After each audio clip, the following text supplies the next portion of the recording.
Buhari is a hardline. I tell him, but we shall beg Tinubu to forgive him. Tinubu had spirit of forgiveness. He had no enemy. Beg him to forgive him. They didn't know about war. I was in civil war. I was refugee for 3 years with my father. I lost some of my brothers in battlefield. All these people were talking about war, they didn't know. The report who is even now, he commanded PC Brigade, because brigade commander. He had the bullet in the heart.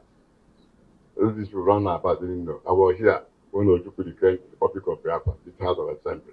But they are veterans with my father. Yeah, they don't know what it's war. It's not of the Tinubu's fault, it is Buhari's fault. But we can beg Tinubu to forgive. That's free to forgive. The wife is a kind woman, very kind to share. The wife went to Benue, went to Plateau State, PDP. He gave them 500 million. He didn't care which party he belonged to. He was sharing anything the husband could share everywhere. They don't belong to any party. We're not talking about party, we're talking about the unity of Nigeria. Tinubu, Southeast Development Zone. That has solved our problem. No other government were throughout that time. They neglected. Tinubu came and appointed us. The managing director from Binukoga, from Ugo, Michael Koya, Imo, and changing the Igbo life. Very soon, many people start getting jobs, including us. With the advice of other governors. Conscience. He had no enemy. He doesn't get bounded. They don't want to know who you are. Out of insecurity, that's why you like your governor. Governor Enugu. In there, and even in there, I give a Kanu, Yaka. We take the ITC to monitor the criminals. Spend a lot of money. That's why I can be here. Who can move around, nobody can harass us. If other governors will do what he's doing, and what the Tinubu is doing, we have no problem. If this problem, only Tinubu can solve a problem, now we are alive. All of us are more than 60 years.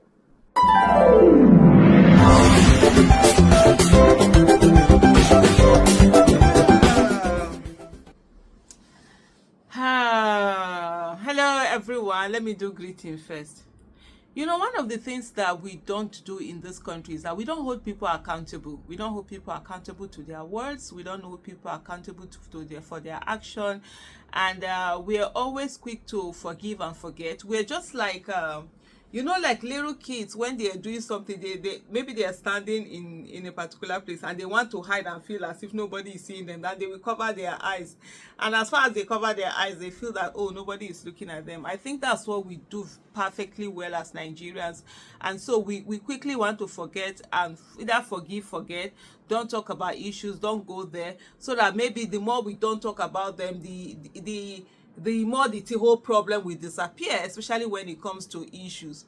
Because otherwise, this particular video that I played to you, I think this video, it was around January, at least by January this year, this video had already been done, where Prince Arthur Eze had said that Tinubu was one who was going to release Nnamdi Kanu. And I think up till now, has there been anyone that has really sat down with him to ask him the question, how far with the release of Nnamdi Kanu? Is it just to put out these words just like that and then move on? He has always been a supporter of government in power, and it's for me, I don't have any issues with that. But you know, when certain things are said, for example, like recently where he did, and he's supposedly doing an anniversary documentary, 2 years of stolen mandate, right? For Tinubu, for Mr. Tinubu, and then that he said that, oh, he's God's gift to Nigeria. You know, one of those things, rhetorics that are normally pushed out. And for me, the question is now, so people should ask him, when he sat down and he met with Tinubu, did he remember what he said about Nnamdi Kanu? Was Nnamdi Kanu brought into the question? Was he discussed? How far with that? and then, or is it just like that, or people just move on and that's it? You just say whatever it is you want to say, however it is that you want to say it, and nobody is holding you accountable, nobody is questioning your words, nobody is telling you to come and say, hey, you had said this, so how far with this issue? Or is it that, like I said earlier, we just move on from those issues? I mean, these are things that we must begin to do if we really want a country that will work for everyone. People must be held accountable to their words. You can't just say something and that's it. You just move on. You just go. And the older generation are always quick to demand for respect, but in the manner and way they do things, it's not a respectable manner. If you had said something, there's a need to come back and say, okay, hey, I've tried to get this person to release Nnamdi Kanu. I've tried to talk to him, but he hasn't said anything, he hasn't done anything. I mean, feedback comes back in, because this is the kind of thing that nobody asks you. Nobody, it's not a pressure on you, it's not your responsibility, but you decided to take it upon yourself. So even though it wasn't your responsibility, the moment that you decided to take this issue on yourself, by yourself, and make a pronouncement on it, then absolutely becomes your responsibility. And I think this is a question that needs to be asked of Prince Arthur. Is it beyond just whether, as far as it's concerned, Tinubu is his God's gift to Nigeria, is that how far with the issue of Nnamdi Kanu? Where is it at? Has Tinubu released him? Is he going to release him? When is he going to release him?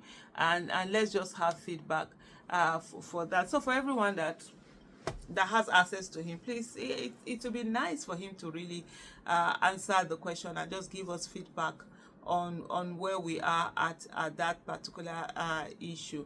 On the issue of Nnamdi Kanu, it's for me, like they say, injustice to one is injustice to all. The right thing should be done at the time that it needs to be done. If somebody has committed a crime, try him.